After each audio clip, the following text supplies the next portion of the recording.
नमस्कार मेरे प्यारे साथियों। अभी आपने देखा होगा, कुछ दिन पहले की बात है, केरल में छत्तीसगढ़ के एक मजदूर थे जिनकी पीट पीट कर हत्या कर दी गई थी। उन्हें बांग्लादेशी कहकर मारा गया और उन्हें पीट पीट कर हत्या कर दी गई, क्योंकि बांग्लादेश में जो हमारे एक हिंदू भाई के साथ बहुत ही अत्याचार हुआ, उन्हें जिंदा जला दिया गया या मारकर जलाया गया उन्हें। तो उसी को लेकर कुछ लोगों के विक्षिप्त मानसिकता के लोगों ने हमारे ही देश के एक व्यक्ति को पीट पीट कर मार दिया। उसी खबर पर आज हम आपके लिए डिटेल में ये खबर लेके आ रहे हैं। वैसे ये खबर कुछ दिन पुरानी है, तो इसमें तारीखों का कुछ फेरबदल हो सकता है।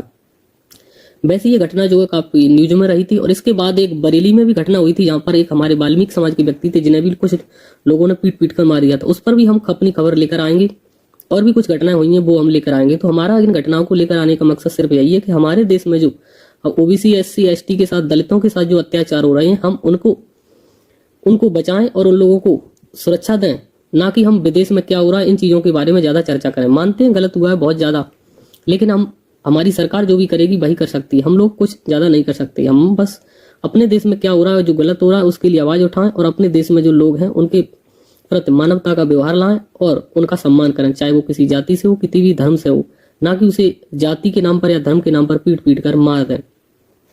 ठीक है, तो ये खबर काफी महत्वपूर्ण है। केरल में छत्तीसगढ़ के मजदूर की पीट पीट कर हत्या। परिवार बोला भीड़ ने बांग्लादेशी कहकर मार दिया। इनका जो व्यक्ति जो हमारे मारे गए थे, इनका नाम है राम नारायण के परिवार का कहना है कि बांग्लादेशी कहकर उनकी पिटाई की गई। ये जो खबर है, केरल के पलक्कड़ में छत्तीसगढ़ से आए एक मजदूर की भीड़ ने पीट पीट कर हत्या कर दी। इसके बाद राजनीतिक माहौल गर्मा गया। केरल के मुख्यमंत्री पिनराई विजयन ने कहा कि ऐसे हादसे केरल जैसे सभ्य समाज की छवि को खराब करते हैं। वहीं उनकी ही सरकार के मंत्री ने कहा कि यह घटना आरएसएस की नफरत की राजनीति की वजह से हुई है। बीजेपी ने इसका विरोध करते हुए कहा कि अभियुक्तों में कई पार्टियां के लोग हैं और यह मामला राजनीतिक नहीं बल्कि स्थानीय बनाम बाहरी का है। उधर छत्तीसगढ़ में घर के इकलौते कमाने वाले सदस्य की मौत के बाद सन्नाटा पसरा है और मारे गए मजदूर की मां का कहना है कि उनकी उम्मीदें भी बेटे के साथ ही खत्म हो गई। बांग्लादेशी का और घेर कर मारा। शशिकांत बघेल, उनका नाम जो हमारे भाई को जिन्होंने मारा था, राम नारायण बघेल जिनका नाम था, और उनके भाई शशिकांत बघेल ने कहा, मुझे बलायर पुलिस स्टेशन से फोन आया कि राम नारायण बघेल थाने में है, आप थाने पहुंचिए। वहां जाने के बाद हमें बताया गया कि राम नारायण बघेल की मौत हो चुकी है। वीडियो में मैंने देखा कि मेरे भाई को घेर कर बांग्लादेशी कहकर निर्ममता से पीट रहे हैं। ये राम नारायण बघेल के भाई शशिकांत बघेल, उनका ये बयान है जो उन्होंने बीसीसी न्यूज चैनल पर दिया था। छत्तीसगढ़ के शक्ति जिले से करही गांव के रहने वाले 31 वर्षीय रामनारायण बघेल पिछले हफ्ते ही शुरुआत में पलक्कड़ के बलायर पहुंचे थे। वहां पर वह कंस्ट्रक्शन कंपनी में काम करने के लिए आए थे, जहां उनका चचेरा भाई शशिकांत बघेल पहले से काम कर रहा था। उनका चचेरा भाई यहाँ पर शशिकांत बघेल पहले से ही काम कर रहा था। 17 दिसंबर को शशिकांत को बलायर पुलिस से फोन आया कि रामनारायण को अस्पताल लाया गया, लेकिन वहां पहुंचने से पहले ही उनकी मौत हो गई। पुलिस ने बताया कि भीड़ ने उन्हें डंडों, पाइपों और खतरनाक चीजों से पीटा था। शशिकांत ने बीसीसी हिंदी को बताया, उसे बांग्लादेशी कहने के बाद कुछ लोग उन्हें घेर कर मारने लगे। एक पुलिस अधिकारी ने बीसीसी हिंदी को बताया कि कुछ लोग ने कहा कि उस पर चोर होने का भी आरोप लगाया था। रामनारायण एक्शन काउंसिल के सदस्य अनीस ने बीसीसी हिंदी से कहा, रामनारायण नौकरी की तलाश में आया था, लेकिन वह घर वापस जाना चाहता था। रास्ते में उसे रोका गया, बांग्लादेशी कहकर गालियां दी गई और पीटा गया। वीडियो में साफ दिख रहा है कि उसकी हालात ठीक नहीं थी। इस मामले की जांच के लिए एक विशेष जांच दल का गठन किया गया। इसका नेतृत्व अपराध विभाग के डिप्टी एसपी गोपा कुमार कर रहे हैं। यह जिला एसपी की देखरेख में काम करेंगे। यह टीम सुप्रीम कोर्ट के तहसील पूनावाला बनाम भारत सरकार के इसके आदेश के तहत गठित की गई है। रामनारायण बघेल की हत्या में पुलिस ने 5 लोगों को गिरफ्तार कर लिया और बाकी व्यक्तियों की जो तलाश जारी थी। ये कुछ दिन पहले की घटना है। पुलिस ने भारतीय न्याय संस्था के तहत नस्ल या जाति के आधार पर भीड़ की हिंसा करने वाले मामले दर्ज किए, साथ ही एससी एक्ट अत्याचार अधिनियम की धाराएं लगाई हैं। केरल की सरकार में मंत्री एमबी राजेश समेत सीपीएम नेताओं ने आरएसएस बीजेपी पर इस घटना में शामिल होने का आरोप लगाया है। एमबी राजेश ने बीसीसी हिंदी से कहा, अब तक जितने लोग गिरफ्तार हुए हैं वे सभी आरएसएस शाखाओं में जाते हैं। ये लोग दूसरे अपराधों में भी शामिल रहे हैं, जिनमें एक सीपीएम कार्यकर्ता की हत्या का भी मामला। यह घटना आरएसएस की नफरत की राजनीति के प्रसार का नतीजा है। वहीं केरल बीजेपी प्रवक्ता श्री पद्मानम ने कहा, एक अभियुक्त पहले सीपीएम का बूथ स्तर का कार्यकर्ता था, दूसरा अभियुक्त कांग्रेस समर्थक है और बाकी 2 शायद बीजेपी समर्थक हो। यह राजनीतिक मसला नहीं है, यह स्थानीय लोगों और बाहरी लोगों के बीच का मामला है। मंत्री पहुंचे और आश्वासन दिया। केरल के मुख्यमंत्री पिनराई विजयन ने कहा कि परिवार को न्याय दिलाया जाएगा। मुख्यमंत्री विजन पहले राज्य में काम करने वाले 30 लाख से ज्यादा प्रवासी मजदूरों को मेहमान मजदूर कह चुके। उन्होंने अपने राजस्व मंत्री के राजन और 2 जिला कलेक्टरों को त्रिशूर भेजा ताकि परिवार को भरोसा दिलाया जा सके कि अभियुक्तों पर सख्त कार्रवाई होगी। उन्होंने कहा, रामनारायण बघेल जिनकी पलक्कड़ बलायर में भीड़ द्वारा हत्या कर दी गई, उनके परिवार को न्याय दिलाया जाएगा, अभियुक्तों पर सख्त कार्रवाई होगी। पलक्कड़ एसपी की अगुवाई में विशेष टीम जांच कर रही है। केस की पूरी जानकारी जुटाने और कानूनी कार्रवाई करने के निर्देश दिए गए। इस सरकार इस मामले की जांच करेगी और उचित मुआवजे की व्यवस्था भी करेगी। ऐसी हरकतें जो केरल जैसे सभ्य समाज की छवि खराब करती हैं, कतई स्वीकार नहीं है। सभी को सतर्क रहना चाहिए ताकि ऐसी घटनाएं दोबारा ना घटें। शशिकांत ने कहा, राज्य मंत्री के राजन ने हमें भरोसा दिलाया कि सरकार शव को रायपुर ले जाने की व्यवस्था करेगी। हमें आश्वासन दिया गया कैबिनेट मुआवजे की राशि तय करेगी। ये उनसे कहा गया था। यह बयान उस समय आया जब कांग्रेस महासचिव केसी वेणुगोपाल ने सोशल मीडिया पर एक पोस्ट लिखा कि रामनारायण की मौत हद से ज्यादा चौंकाने वाली है। उन्होंने लिखा, यह बिल्कुल अस्वीकार्य कि हिंसक ताकतें इस तरह हावी हो जाएं और उन्हें अनियंत्रित छोड़ दिया जाए। 2018 में मधु की घटना अब भी ताजी है और तब हमें देखना पड़ रहा है। यह बेहद शर्मनाक कि सांप्रदायिक सौहार्द की समृद्ध परंपरा वाले केरल में बार बार मॉब वायलेंस हो रही है। प्रवासी मजदूरों के हित के लिए काम करने वाले लोगों को कहा कि चिंता करने की वजह और भी है। Centre for migration and exclusive development के कार्यकारी निदेशक बेना पीटर कहते हैं, तो साफ तौर पर भीड़ द्वारा हत्या का मामला है और बहुत बुरा है। लेकिन इससे भी ज्यादा चिंता की बात यह है कि अगर आप केरल में हुई मॉब लिंचिंग का इतिहास देखें तो पता चलता है कि ऐसी घटनाओं के बीच का अंतराल साल दर साल कम होता जा रहा है।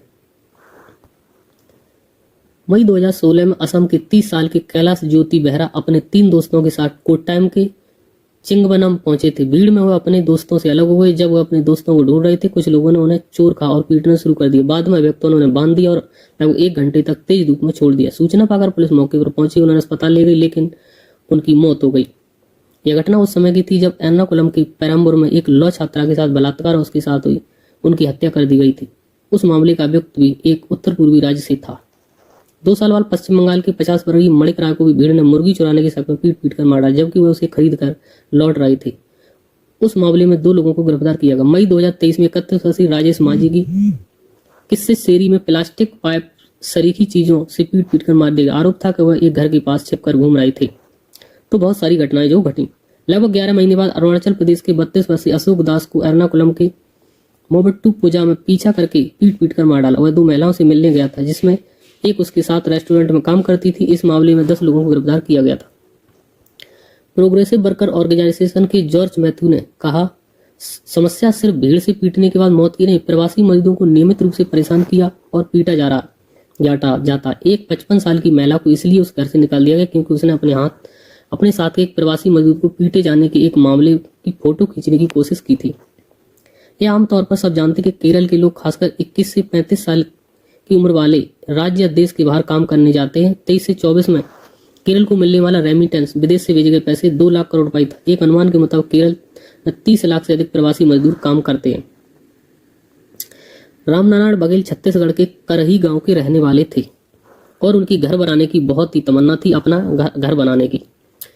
छत्तीसगढ़ में जब उनसे बात की गई, न्यूज चैनलों ने रामनारायण बघेल के परिजनों से बात की तो उन्होंने बताया कि रामनारायण पिछले कई सालों से कामकाज की तलाश में राज्य से बाहर जाते थे। सतनामी समाज के बघेल का परिवार गरीबी रेखा से नीचे जीवन यापन करता, लेकिन फिर भी जो बचत हुई उससे उन्होंने गांव में एक छोटा सा घर बनाने की कोशिश की थी। 8 और 10 साल के 2 बेटों, माँ और पत्नी के साथ अपने भाई के घर में रहने वाले रामनारायण बघेल चाहते थे कि पत्नी की मजदूरी की कमाई से इस बार किसी भी तरह घर पूरा बना ले। उन्होंने घर वालों से कहा था कि इस बार पैसे कमा कर लौटूंगा तो घर की छत बन जाएगी और भाई के कच्चे घर में नहीं रहना पड़ेगा। गांव के कुछ लोग पहले से ही पलक्कड़ में काम करते रहे हैं, उनसे संपर्क करने के बाद वो पलक्कड़ गए थे। रामनारायण बघेल के चाचा किशन बघेल ने कहा कि इसी महीने की 13 तारीख को रामनारायण केरल के लिए निकला था। 15 दिसंबर को पलक्कड़ पहुंचने के बाद उसने अपनी मां से फोन पर बातचीत की और बताया कि वह ठीक से पहुंच गया है। परिजनों का कहना है कि वह सेल फोन नहीं रखते थे, लेकिन कागज पर घर वालों का नंबर लिख कर रखा था। उसी कागज पर लिखे नंबर को देखकर पुलिस ने घर वालों को फोन कर उनकी मौत की जानकारी दी थी। पलक्कड़ से शशिकांत बघेल ने बताया कि रामनारायण को वहां का काम ठीक नहीं लगा तो वह 17 दिसंबर को घर जाने के लिए रवाना हुए थे, लेकिन रास्ता भटक गए। जहां पहुंचे वहां युवकों ने पीट कर उन्हें मार डाला।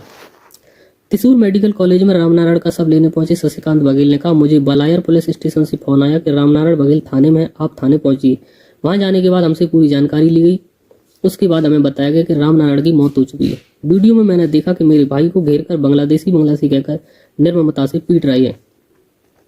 सारे सपने हमारे खत्म हो गए। राजस्व मंत्री के राजन ने हमें भरोसा दिलाया कि सरकार आज ही सबको रायपुर ले जाने की व्यवस्था करेगी। राजस्व मंत्री के राजन ने हमें भरोसा दिलाया कि सरकार आज ही सबको रायपुर ले जाने की व्यवस्था करेगी। हमें आश्वासन दिया कि कैबिनेट मुआवजे की राशि तय करेगी। शशिकांत बघेल, रामनारायण बघेल के रिश्ते की भाई। रामनारायण की पत्नी ललिता अपने 2 बच्चों के साथ पति का शव लेने के लिए केरल में है, जबकि बुजुर्ग मां करही गांव में है।